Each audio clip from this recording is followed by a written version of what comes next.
Hey, well, thank you everyone for tuning in and welcome to the I.C.E. podcasts. My name is Amory. I'll be your host today.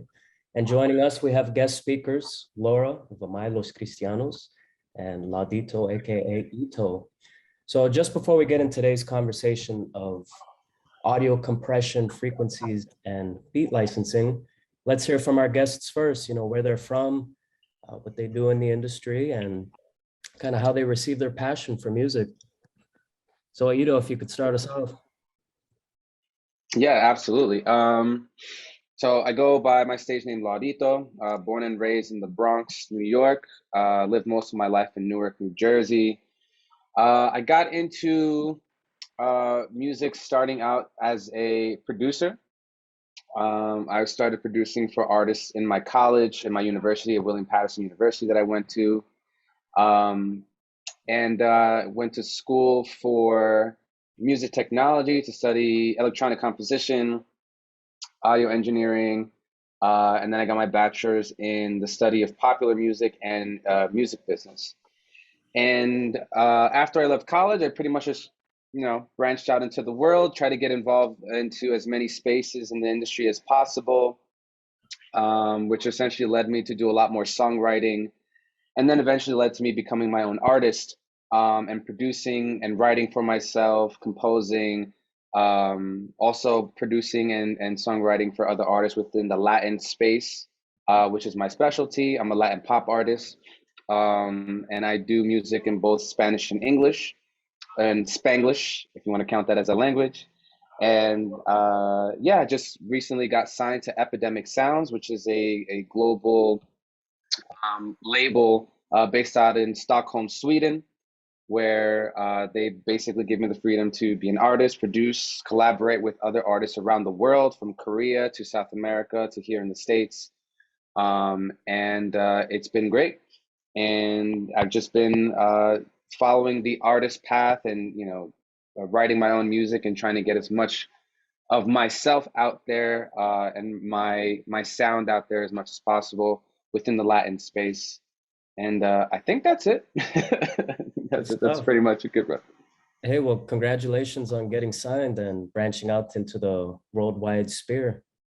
Thank you, man. Yeah, definitely turned my life around. So I can afford these lights now.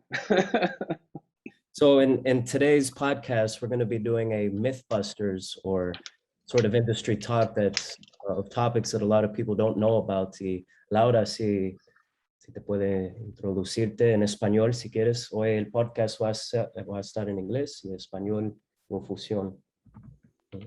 Vale, si sirve, me expreso mejor en español y prefiero hacerlo así. Si te vale, encantada. Bueno, mi nombre es María Laura Pérez, como lo ven. Llevo más de 30 años en la industria musical, haciendo de todo. Lo primero, soy artista, cantante de alma, corazón y voz. Soy fanática del género del jazz y es lo que todavía en la actualidad sigo cantando. Pero como soy creativa, tenemos una escuela de música llena de asignaturas y de gente. Estamos formando gente desde hace más de 15 años. Y dentro de la escuela un estudio de grabación en donde producimos artistas, música de toda clase para todas las edades. Y yo soy la que llevo el estudio de grabación. Llevo muchos años escuchando música, músicos, espíritus, almas que quieren expresar su arte e intentando acomodar todos los sonidos. Qué bien. Bueno, gracias por compartir un poco de ti. Ahora estoy en vacaciones en una isla en las Canarias, en Fuerteventura. ¡Qué rico! Estoy aquí con esto del hotel y bueno, y me pillan aquí. Pero muy feliz de estar hablando con ustedes y con Amory. Cuéntanos, Laura, ¿cómo encontraste la música? ¿Era en España o en Argentina? No, desde que tenías 4 años en Argentina, que es de donde yo nací. Eres música de alma. La música me encontró a mí, yo no hice nada. Eso es, ajá, así mismo.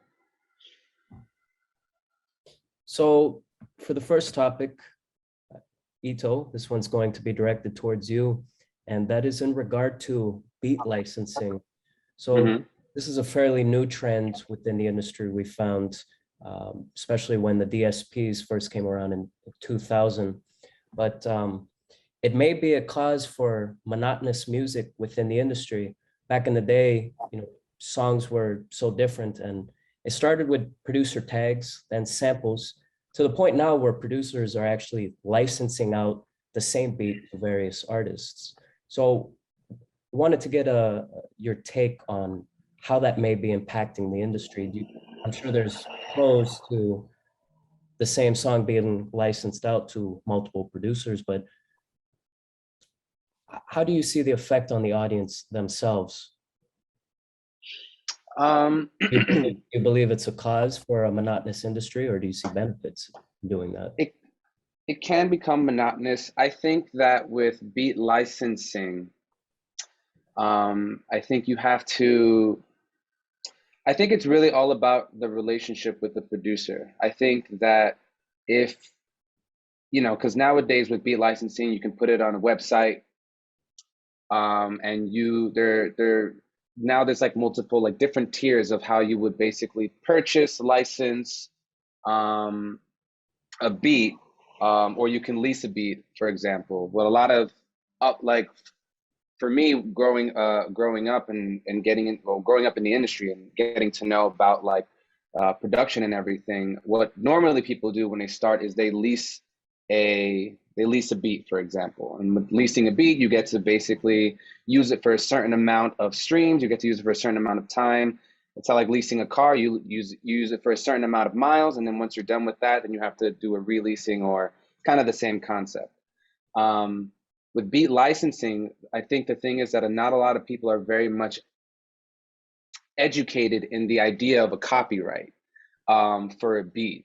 For example, like when people use multiple, like for example, when someone uses like multiple samples or the same sample, which happens a lot in hip hop music, for example, people use a lot of the same samples in the music. They'll like tweak it to like their example. It's really just the same sample used over and over again, which happens a lot in hip hop music and pop music in general. But I think that what it does, I think for me, it just causes a lack of creativity. Because if you're using the same beat and licensing the same beat over and over and over again, then it just kind of becomes this whole saturated idea of music and it kind of gives people like the labels like, oh, if they're doing it, we can do it too. So let's just keep that song is selling, however amount of records. So let's copy the same format and do it ourselves. So, that has its pros and cons, but usually has more cons than pros, because you're just, you're not expanding your mind and your creative juices to kind of come up with something original.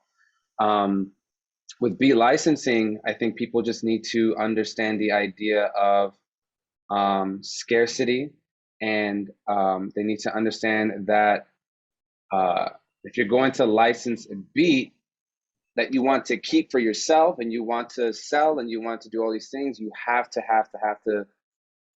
copyright it or get the licensing permissions to do it.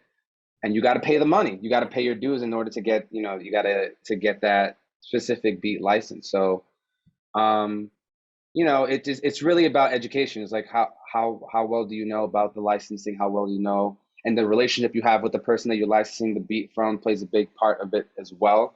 Mostly everything in the industry is about relationships anyway. So that's just another part of the whole music industry. And a very, very interesting perspective on being able to grow the artistic juices and creating scarcity. Another recent trend I've noticed is the scarcity for quality sound. Back in the digital revolution in 2000, we went from listening to hi-fi to now lo-fi. Music on vinyl and CDs was 1,400 kilobytes, whereas now we're listening to only 320 kilobytes. So it's much less of a sound. And that actually branches off into the next topic of audio compression that I wanted to share. The CNBC 3 years ago released a study in regards to presbycusis, and they predicted that over double of the next generation of adults will be suffering from hearing loss. I believe that may be from audio compression. And the way that I see it is, our ears are a muscle. And if we don't work our muscles, like go to the gym and lift those weights, our ears may start to become soft, just as muscles weaken over time without that regiment. But not only that, it also affects the spiritual side of music as well. Y Laura, esta parte quiero compartir contigo, branching off into Spanish. Hay animales que se oyen y la música en diferentes maneras. Elefantes, por ejemplo, se oye las frecuencias más bajos, y otros animales que se siente sonido diferente. ¿Tú qué piensas de la música ahora mismo con la compresión del audio y el efecto que tiene en la mente por la gente? Porque realmente se está cambiando. Demasiado.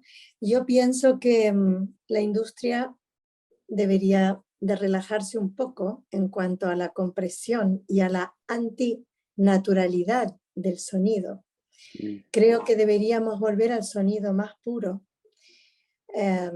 porque el sonido podemos hacer, con las herramientas que hay hoy en día, podemos hacer muchas maravillas, pero también muchos desastres.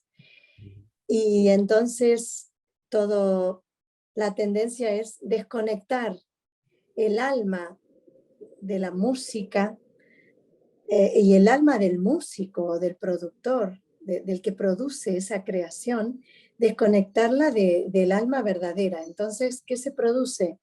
Una vibración, que bueno, después vamos a hablar de 432 y 440, pero se produce una vibración artificial que conduce a la crispación y a que las ondas del cerebro vayan trabajando en un camino que no es muy bueno ni para la salud espiritual ni para la salud física. Eso es lo que pienso, que hay que volver al sonido más puro, al sonido acústico real y saberlo capturar con los micrófonos. Very interesting. So Laura's on the side of complete audio, not pro compression, but when thinking back in history, the decision to compress audio was made for monetization reasons. Back in 2000, DSPs couldn't handle having hi-fi streaming in the amount of music that they wanted to be available at the time. And I think only just now, with new DSPs like Tidal, the industry's finally catching on. But in your experience producing music, Ito, do you see an issue with audio compression? Got to have those pets. But what's your take on audio compression? Because some people say that there's no difference altogether, but when taking into consideration the physical and spiritual side of music as well, the part that we feel, the frequencies are completely lost on the low and high spectrum. Yeah, I mean, I think I agree with Maria, because going back to I think we need to go back to there's this artist that I listen to, Mexican songwriter Natalia Lafourcade, one of my favorite, just everything, just her music, her voice. But when you listen to her voice and when you listen to how it was recorded in a natural space in Mexico, wood, the material of the walls and everything, the bouncing of the sounds, creating this very natural, organic sense of music that almost brings you back to almost like a live performance, like that pure sound of a live performance that you can't get when I produce music, when I'm doing it like on a computer, or I have like my microphone here, and you can't get that if you're doing it when you're doing it that way. And I totally agree, in terms, especially when it comes to the spirituality of music. If you love music enough, and if you listen to music, you want it to sound a certain way that catches your attention. And you're absolutely right, Amory, when it comes to like how people listen to music nowadays. Everyone is getting so accustomed to the MP3 file format, that style of compression where it just brings your audio from here where it could be down to like here, as far as like information that you're listening to goes. So you know, when I produce music, like when I'm putting stuff on Spotify or I'm putting stuff on Apple Music, it has to meet a certain requirement sometimes in order for it to be, I guess, accessible and listenable on those streaming platforms. And streaming platforms play a big part in the audio compression, you know, battle, if you want to call it, of music, because they wanted to make it readily accessible for people all around the world. So they have to reduce the information in order for it, because there's like 10,000 uploads of music per day going into Spotify. So you could just imagine the amount of information that they have to process in order to just get sound out there, not even the quality, just to get the music out there. So two notes based on that. The first is, do you see Spotify heading towards the hi-fi direction? It's really hard to tell right now. They may do it just to, you know, combat title, not to actually help the industry. Probably, but that means that their subscriptions is going to have to go even higher, and they'll probably take a hit because of that. Because I'm not going to pay $20 a month just to listen to music. Like, what's wrong with you people? Versus Tidal, where people who listen to it, they're paying the money to listen to the quality of the music versus just listening to any kind of music, depending on your subscription, of course. But yeah, man, like I 100% agree with Maria that I think that music, it needs to come back to like a pure. That's why I love going to live performances. You know, I can like perform, you know, I can produce or whatever, you can listen to a track, but then when people come see me live and when I perform, I purposefully give them an acoustic live experience versus a produced experience. Like just for the fact that I want it to be something completely different than what you hear on Spotify. And when people listen to that, they always tell me the same thing. Is like they would rather listen to the live performance because of how raw and how beautiful the inflections, and you can mess around with it. You can experiment in front of these people. You can get the energy from the people. You know, it's a completely different experience. So if that translates to a record, then beautiful. But that's definitely not the case nowadays, especially with how popular music is being distributed. The industry may even need to go back to CDs or vinyl, but that could be a podcast for the future. You know, when considering the creative side of music being stifled with all these new establishments, it reminds me of the I.C.E incorporation of, well, the regulation, I should say, of 440 into the industry. This was around World War II. You know, so many countries once had their own unique frequency for sound. In Spain, it was 432 hertz. In Germany, it was around 448. You know, the higher you go, the higher the pitch. But back when this new world order was being established, truly, one of the implementations they made, again, for monetization was the 440 tuning an instrument, so much so that everywhere in the world, that's become the standard of sound. Switching over to Spanish now. Y Laura, bueno, pensando sobre la espiritualidad de la música, sé que tú eres alguien que a ti te gustan los números 9 y 7, que a veces grabas con 9 micrófonos. Cuéntanos un poco de tu opinión de las frecuencias como 432 y cómo ves gente creativa así y los cambios. Bueno, yo creo que todos sabemos en qué momento se cambió y se estandarizó de 432 a 440, fue al final del siglo XIX.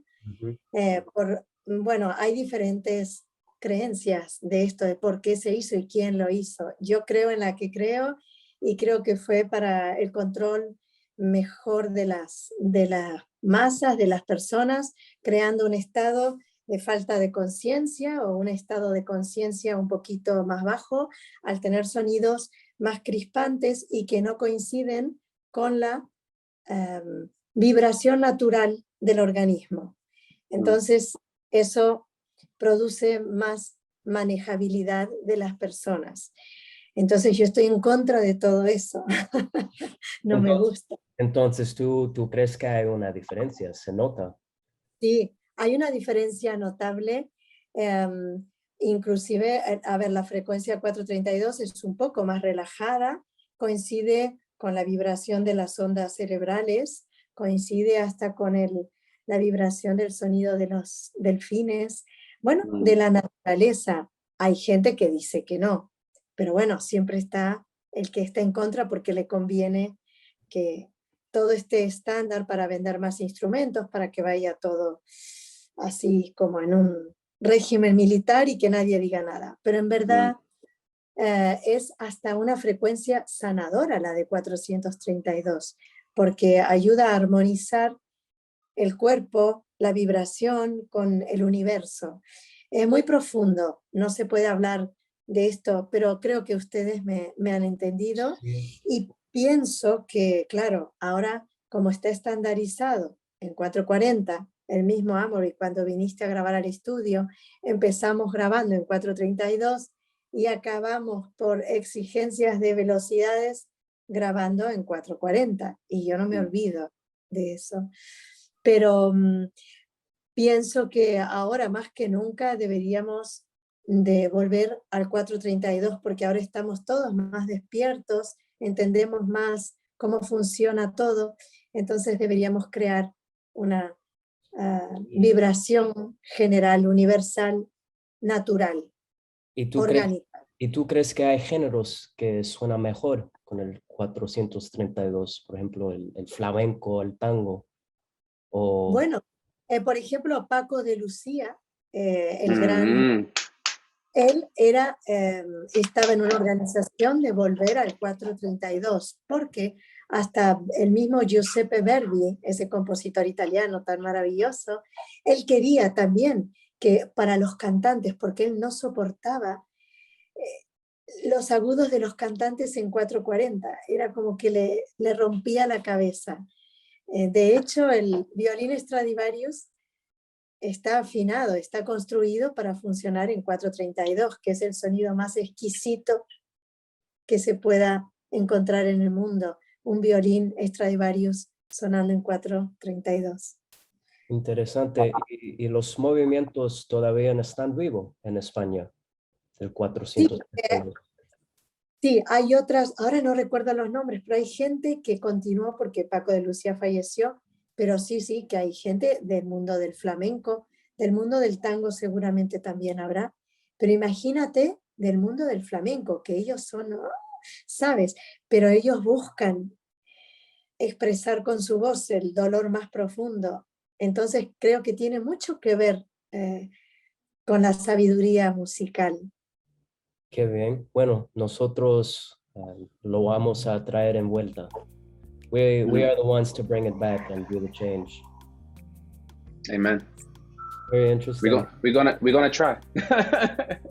No, y eso no está reñido con una buena grabación bien comprimida, bien separada, con claridad, ¿no? Con un enlatado musical perfecto. No está reñido, ¿no? Está de la mano. Yo creo que, vamos, estaríamos mucho más cómodos. Claro. Wonderful. Bueno, gracias por compartir. Thank you both for joining in today's podcast and for sharing with the audience your opinion of music and what's happening in the industry.